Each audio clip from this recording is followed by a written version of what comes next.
தலைமை காவலாளியாய் பணிபுரிந்த தன் கணவனை இழந்து மாதாந்திர ஓய்வூதியமும் கிடைக்காமல் சுமார் 2 வருடங்களாக போராடி வருகிறார் 48 வயதான தனலட்சுமி. 33 வருடங்களுக்கு முன் இறந்து போன முதல் மனைவியின் இறப்புச் சான்றிதழை தரக்கோரி தன் கணவரின் ஓய்வூதியத்தை தராமல் தன்னை காவல்துறையினர் அழக்கடிப்பதாக வேதனைப்பட்டார். என் கணவருக்கு நான் 2வது மனைவி.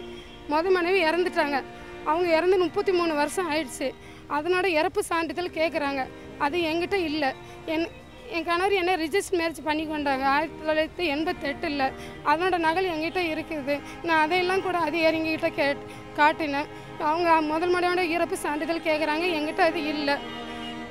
எங்கள் வீட்டுக்காரோட சர்வீஸ் புக்கில் என்னோட நேம் தான் மென்ஷன் பண்ணியிருக்காரு. என்ன அதிகாரிங்க அலக்களிக்கிறாங்க. ஓய்வூதியத்தை பெற வேண்டும் என்று பதிவு செய்யப்படாத அந்த இறப்புச் சான்றிதழை தேடி அலைந்து கொண்டிருக்கிறார் இறந்து போன காவலாளியின் மனைவி. இப்போ என் கணவரோட பணத்தை பிடிச்சி வச்சுருக்காங்க. கிட்டத்தட்ட 1 வருஷம் 8 மாதம் ஆயிடுச்சு அவர் இறந்து. இன்னும் வரைக்கும் எனக்கு எந்த பணமும் வந்து சேரல. எனக்கு இதுக்கு நடவடிக்கை எடுக்கணும் அதிகாரிங்கெல்லாம். ஏன் என்ன அலைய விட்டாங்க? அந்த 33 வருஷம் இறப்பு சான்றிதழ் எனக்கு கிடைக்காது. நான் போனேன் ரிப்பன் பில்டிங்கெல்லாம். அவங்க இல்லைன்ட்டாங்க ரெக்கார்டெலாம். நான் அவங்க இறந்த இடம் கேள்விப்பட்டு அயோத்திக்குப்பம் போனேன்.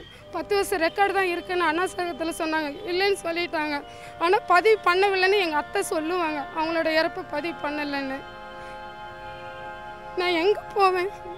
உண்மையிலே நான் எங்கே போவேன்? அப்போ கம்ப்யூட்டர் காலம் கிடையாது.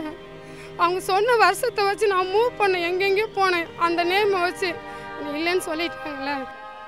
அரசு அதிகாரியின் மனைவியாக இருந்தபோதும் தன் உரிமைக்காகவும் வாழ்வாதாரத்திற்காகவும் ஒவ்வொரு நாளும் போராடி வருகிறார் Dhanalakshmi. Sukeertha Tamilarasan, red pix news.